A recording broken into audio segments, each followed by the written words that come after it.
తాకట్టులో ఉన్న బంగారాన్ని విడిపించి ఆ రోజున్న మార్కెట్ ధర కట్టి మిగిలిన డబ్బును మీకు అందిస్తుంది కొమ్మూరి గోల్డ్. నమస్తే, నేను ముఖేష్. గోకర్ణ గౌరవాన్వితులు, శాక్తేయ సహస్ర కిరణ బిరుదాంకితులు, శక్తిపీఠం వ్యవస్థాపకులు పూజ్యశ్రీ డాక్టర్ స్వామి శాంతానంద పురోహితి గారు మనతో పాటు ఉన్నారు. వారితో మాట్లాడే ప్రయత్నం చేద్దాం. గురువు గారు నమస్కారం. శ్రీమాత్రే నమః. నిత్య జీవితంలో కొన్ని తప్పులు చేస్తే మన ఇంట్లో ఉండాల్సిన లక్ష్మీదేవి ఉండదు, అంటే ఆర్థికంగా మనం డౌన్ అయిపోతాము, డబ్బు చేజారిపోతుంది, అసలు ఉండనే ఉండదు, దీనమైన స్థితికి దిగజారే అవకాశం ఉందని చెప్తా ఉంటారు. ముఖ్యంగా నిత్య జీవితంలో ఏ తప్పులు చేయొద్దు, ఏ తప్పులు చేయడం వల్ల మన నుంచి లక్ష్మీదేవి దూరం అయ్యే అవకాశం ఉంటుందంటారు గురువుగారు? చాలా మంచి విషయము. ఇవి మనకు తెలిసి కూడా మన చేతులారా లక్ష్మీ అమ్మవారిని మనం దూరం చేసుకుంటూ ఉంటాం. చిన్న చిన్న విషయాలు మనందరికీ తెలిసినటువంటివి, ఇవేమో పెద్ద వేద శాస్త్రాలు చదవాల్సిన అవసరం లేదు. అతి చిన్న మామూలు విషయాలు ఉన్నాయి. ఈ చిన్న చిన్న విషయాలను పాటిస్తే లక్ష్మీ అనుగ్రహాన్ని మనం సంపూర్ణంగా పొందవచ్చు. లేదంటే అమ్మవారు అంతే దూరంగా మన నుంచి వెళ్ళిపోతుంది. అందులో ఉన్నటువంటి ముఖ్యాంశాలు ఏమిటి అంటే, చాలా సందర్భాల్లో నేను ప్రస్తుతిస్తూ ఉంటాను. నిత్య దీపారాధన అనేది అత్యంత ముఖ్యమైనటువంటిది.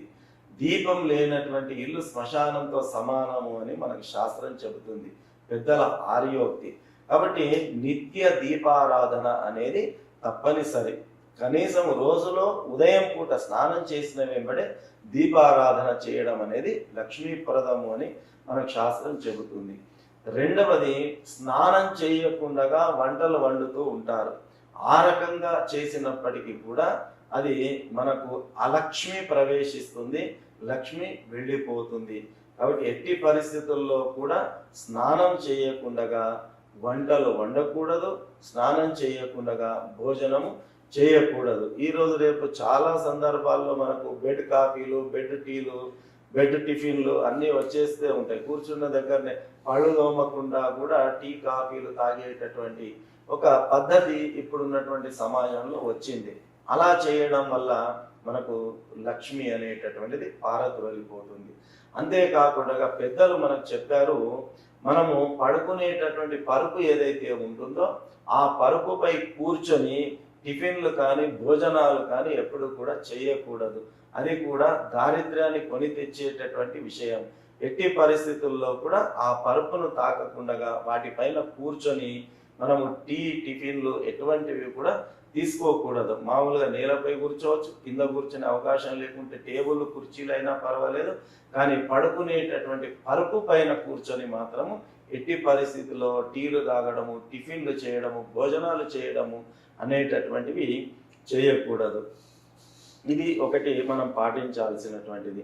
అంతేకాకుండా సాయం సమయం లోపల నిద్రించకూడదు. సాయం సమయంలో నిద్రించినా కూడా దారిద్ర్యం వస్తుంది, లక్ష్మీ అమ్మవారు వెళ్ళిపోతుంది. సాయం సమయంలో గోళ్ళు కత్తిరించుకోకూడదు, సాయం సమయంలో కటింగ్ చేసుకోకూడదు. ఈ రకమైనటువంటివి సాయం సమయంలో సూర్యాస్తమయం తర్వాత సంభోగ క్రియలు అనేటటువంటివి మధ్యాహ్న సమయం కానీ, ప్రాతః సమయం కానీ, సాయం సమయం కానీ, ఈ సమయాదుల సంభోగ క్రియాదులన్నీ కూడా నిరపకూడదు. అలా చేసినప్పటికీ కూడా అది పితృదేవతల ఆగ్రహానికి గురి కావడము, తద్వారా లక్ష్మి వెళ్ళిపోవడం అనేటటువంటిది జరుగుతుంది. ఇంట్లో కనుక శుభ్రత కనుక లేకపోయినట్టయితే, కొందరు ఇళ్లలో మనం చూస్తూ ఉంటాం, ఎక్కడ పరుపులు అక్కడ పడి ఉంటాయి, ఎక్కడ సామాన్లు అక్కడ పడి ఉంటాయి, ఎక్కడ ఉన్నటువంటి వస్తువులు చిందర వందరగా కనిపిస్తూ ఉంటాయి. ఏ ఇంట్లో అయితే శుభ్రత అనేటటువంటిది ఉండదో ఆ ఇంట్లో లక్ష్మీదేవి క్షణము కూడా నిలవదు అని చెప్పి మనకు శాస్త్రం మనకు తెలియచేస్తూ ఉన్నది. అంతేకాకుండా ఏ ఇంట్లోనైతే స్త్రీలు దూషింపబడతారో, అకారణంగా కన్నీళ్లు వాళ్ళు కారుస్తారో, ఆ రకంగా ఇంట్లో ఉన్నటువంటి మాతృమూర్తులు కన్నీళ్లు రాలిస్తే కూడా ఆ ఇంట్లో లక్ష్మీ నివాసం ఉండదు అనేటటువంటిది శాస్త్రం మనకు తెలియచెబుతుంది. పితృదేవత ఆరాధన ఏ ఇంట్లోనైతే జరగదో, అంటే కొంతమంది వాళ్ళ నాన్నలు కానీ, అమ్మలు కానీ, తాతలు కానీ, అవ్వలు కానీ చనిపోయి ఉంటారు. సంవత్సరానికి ఒకసారి కనీసము పితృదేవత ఆరాధన చేసి పెద్దల్ని చేయడము ఆ రకమైనటువంటివి ఉంటాయి. కనీసంలో కనీసం ఫలానా వాళ్ళు చనిపోయినారు, ఫలానా రోజు చనిపోయినారు అని వాళ్ళని స్మరించుకొని పెద్దల పితృదేవతల ఆరాధన కూడా మర్చిపోతున్నటువంటి కుటుంబాలు ఎన్నో ఉన్నాయి. తద్వారా ఆ పితృదోషం వల్ల లక్ష్మి అనేటటువంటిది వెళ్ళిపోయేటటువంటి అవకాశం ఉంటుంది. ఆ రకంగా ఇటువంటివి ఎన్నో చిన్న చిన్న విషయాలు మనకు మన శాస్త్రంలో సూచించడం జరిగింది. కాబట్టి ఇవి చూడడానికి చాలా చిన్న విషయాలే, కానీ వీటిని పాటించకపోయినట్టయితే లక్ష్మి శాశ్వతంగా మన నుంచి దూరం అయిపోయి దారిద్ర్యము ఆవహించేటటువంటి అవకాశము సంపూర్ణంగా ఉంటుంది. కాబట్టి ఈ చిన్న చిన్న మార్పులు మన జీవితంలో కనుక మనం తెచ్చుకున్నట్టయితే లక్ష్మీ అనుగ్రహాన్ని పొందుతాము. సో ముఖ్యంగా చూడ్డానికి చిన్న తప్పులే కానీ ఇంతటి ప్రభావం చేస్తాయని మీ ద్వారా తెలుసుకున్నాను గురువు గారు. అవునండి, ఎందుకంటే విషము ఒకటే చుక్క, చిన్న చుక్క ఉంటుంది, కానీ ఇంత పెద్ద స్థూల శరీరాన్ని అది పడవేసేటటువంటి శక్తి ఆ చిన్న బిందువులో ఎట్లాగైతే ఉంటుందో, మనం చేసే పొరపాట్లు చిన్నవే కానీ దానివల్ల వచ్చే కష్ట నష్టాలు మాత్రం పెద్దవి.